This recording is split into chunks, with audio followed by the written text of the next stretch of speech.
उत्तर प्रदेश की योगी सरकार भले ही शिक्षा को लेकर गंभीर नजर आ रही हो, लेकिन जमीनी स्तर पर काम करने वाली सरकारी मशीनरी कुछ मामलों में फेल ही नजर आ रही है।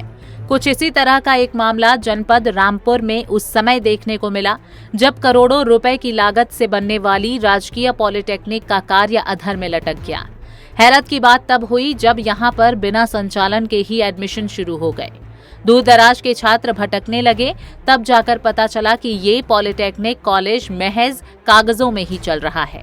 दरअसल रामपुर जनपद में वर्तमान समय में सरकारी अभिलेखों के मुताबिक 3 राजकीय पॉलिटेक्निक संचालित हैं, जिनमें से एक रामपुर शहर में, दूसरी तहसील शाहाबाद में और तीसरी चमरौआ विकास खंड क्षेत्र के नौगवा में स्थित है।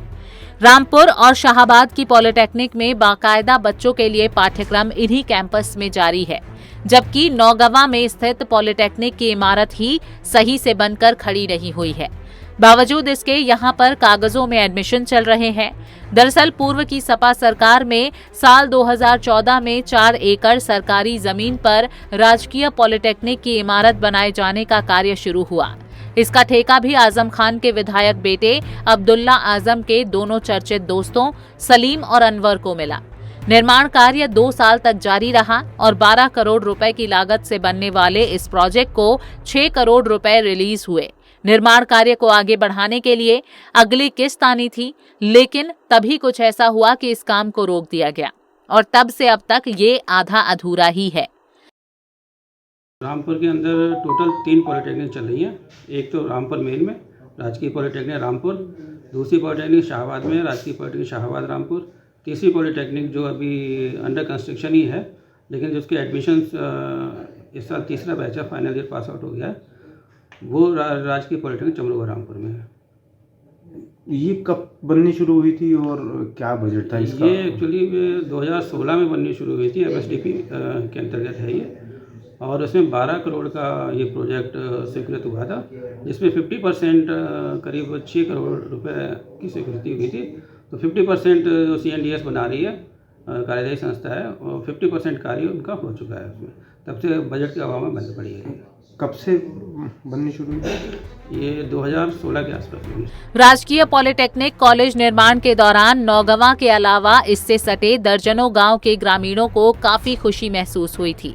लोगों में उम्मीद थी कि जब यह पॉलिटेक्निक पूरी तरह बनकर तैयार हो जाएगा तो इलाके में तरक्की होनी भी शुरू हो जाएगी। लेकिन वर्षों से अधर में लटके इस प्रोजेक्ट ने सभी के अरमानों पर पानी फेर दिया है। हैरत की बात तब होती है जब इस निर्माणाधीन पॉलिटेक्निक के कमरों और हॉल में देखभाल करने वाले निजी चौकीदार ने सब्जियां उगा रखी हैं, जानवरों का चारा रख रखा है, फिर भी सरकारी दस्तावेजों में अभ्यर्थियों के एडमिशन जारी हैं। बंद ये थी कि पहले पिछली बार सपा सरकारें बनी थी। जब सपा सरकारें बनी थी तो इसे तकरीबन 8 साल हो गए।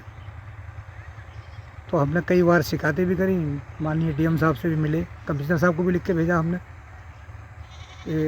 लगातार हमारी घरवाली तीसरा के प्रधानी बनी है। हमने काफ़ी इसमें प्रयास किया, मगर कोई सुनवाई नहीं। बीच बीच में हाकिम लोग भी आए थे, यहाँ जांच करी थी, कोई शासन स्तर के भी आए थे। ये क्या कर धन नहीं है, धन नहीं है। हम ये चाहते हैं क्या ये चालू हो जाएगी तो मेरा गाँव नहीं, तुमड़िया, हरजीपुर, चंदपुरा, बबूला, ये अगल बगल में तहसील बराबर में तहसील मिलक लग रही है। हम बॉर्डर पे हैं तहसील सदर के, इसमें चमरपुरा वगैरह, इसमें कम से कम 20 गांव जुड़ेंगे। बराबर में 10 मेगा स्कूल। मुसाफिरों की तरह दूर दराज के इलाकों से आने वाले कई छात्रों को ग्रामीण चंद घंटों के लिए पनाह भी दे चुके हैं। अब सवाल ये उठता है कि करोड़ों का ये प्रोजेक्ट जब अधूरा है तो कागजों में इसका संचालन दिखाया जाना कहां तक उचित है। हालांकि ये बात अलग है कि इस पॉलिटेक्निक में एडमिशन पाने वाले छात्रों को रामपुर की पॉलिटेक्निक में कनेक्ट कर दिया जाता है। पंजाब केसरी के लिए रामपुर से रविशंकर की रिपोर्ट। हमसे जुड़े रहने के लिए हमारे YouTube चैनल को सब्सक्राइब करें और नई वीडियो की नोटिफिकेशन के लिए बेल आइकॉन को दबाएं। अगर आप ये वीडियो Facebook पर देख रहे हैं तो लाइक जरूर करें और ज्यादा से ज्यादा शेयर करें। धन्यवाद।